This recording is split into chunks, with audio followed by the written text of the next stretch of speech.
Hi! నా పేరు లోకీ విహారి. నేను పత్తి వ్యాపారి. ఇందుకోసం ఏంటనుకుంటున్నారు? మా చిరంజీవి అనేది పెళ్లిలో మరి పందిరేయాలి కదా! ఆ పందిరేత్తకే ఎళ్తున్నాం ఇప్పుడు మేము. మనోళ్ళందరూ చాలా మందొచ్చేసారు. మన పెళ్ళికొడుకు ఆనందానికి, ఆశ్చర్యానికి ఎలిగిపోతున్నాడు. కరెక్ట్ ఈలోగా నాకు చిన్న పని చెప్పారు. ఇదిగోండి ఇదే ఆ పని. అరటిపళ్ళకి స్ప్రే కొట్టమన్నారు. స్ప్రే కొడితే రేపు పొద్దున ముగ్గిపోతాయంట. సర్లే అని స్ప్రే కొట్టి ఆటిల మీద మూతేసాను. ఇలా చూస్తే గాలేమో చాలా గట్టిగా ఏసేత్తంది. ఎక్కడ మామిడిపండు రాలుతదేమోనని ఎళ్ళాను. చిలకడ మకంలోకి. అనుకున్నట్టే ఓ మామిడిపండు రాలింది. మనోడు మనకిచ్చాడు తినమని. సర్లే అని మామిడిపండు తింటుంటే అక్కడ కుక్కుంది. కుక్క మొరుగుతుంది నా వంక చూసి. అప్పుడు వెక్కిరింతలు లెక్క చేయకూడదు. పళ్ళున్న చెట్టుకి అలవాటే కదని ఆ మామిడికాయకి చిన్న సిల్లెట్టుకుని తినటం మొదలెట్టాను. తింటుంటే అలాగా ఈలోగా మనోళ్ళు పందిరేత్తన్నారు కదా అక్కడ. సర్లే అని పందిరికాడికి బయలుదేళ్ళాం. ప్రతి మనిషికి బయటికి కనిపించింది లోపలోటి ఉంటదంట. అదేంటో కాదంట మనసంట. ఆ మనసు గురించే చెప్తాను రండి ఇప్పుడు. ఆ మనసు ఎక్కువగా ఎవరికి ఉంటదంటే చిన్నబాబు అన్నీకి ఉంటది. చూసారా మా ఊళ్ళందరూ ఎలా కట్టేస్తున్నారో తాళ్ళు. సత్తిపండు అప్పుడే కట్టేసి దిగేస్తున్నాడు కూడా. మన దండాది కూడా చిన్నపిల్లతో ఆడుకుంటున్నాడు. మన పెళ్ళికొడుకు ఎక్కడ ఉన్నాడో చూస్తే పైన ఉన్నాడు. ఇంక మొత్తానికి కర్రలు కడతం అయిపోయింది. ఇప్పుడు పైన కొబ్బరాకులు వేయాలి. ఈలోగా ఇంకా వెంకటేష్ అని ఆ కొబ్బరాకులు లైన్లో పెట్టాడు. ఆ కర్రల పైన వేయాలి ఇప్పుడు. ఎంతైనా మా లడ్డు అండి మనసు అయితే చాలా పెద్దదండి. చూసారా ఎలా పని చేస్తున్నాడు.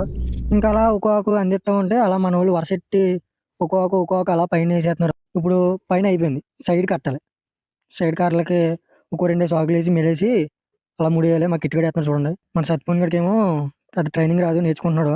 కిట్టుగాడు ఫుల్ ట్రైనింగ్ 100% ఎక్స్పీరియన్స్ పర్సన్ అతను. మన వాళ్ళందరూ ఒక్కొక్కళ్ళు ఒక్కొక్క కర్ర దగ్గరికి వెళ్ళి మెలేత్త మొదలెట్టారు. ఇంకా అందరూ అలా బాగానే చూడుతున్నారు. సత్యపూన్ గడు కూడా బాగా చూడుతున్నాడు. ఇంక మన కిట్టు బాబు గురించి అయితే చెప్పకూడదు కదా. Full 100% experience. మా నాన్న కూడా చిన్నగా చూడుతున్నాడు.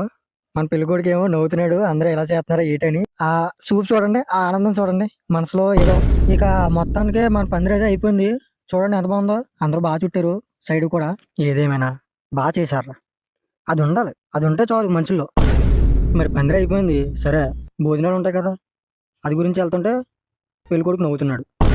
ఇంక ఇదే అంట భోజనాల ప్లేసు. భోజనాల ప్లేస్ బాగానే ఉంది. విశాలంగా. సర్లే అని అలా కాసేపు ఆకాశం చూస్తుంటే ఆకాశం నా కోసం ఆహ్వానం పంపిందో అన్నట్టు ఎంత బాగుందో చూడండి. ఇంక సర్లే అని మన గురించి ఇంటికాడ ఎత్తుక్కుంటారేమోనని అలా ఇంటికి వెళ్ళిపోయాను. సర్లే కానీ వెళ్ళే ముందు మన ఫన్నీలోకి యూట్యూబ్ ఛానల్ సబ్స్క్రైబ్ చేసుకోండి. ఎందుకంటే తర్వాత నేను పెట్టే వీడియోలన్నీ మీకు వస్తాయి.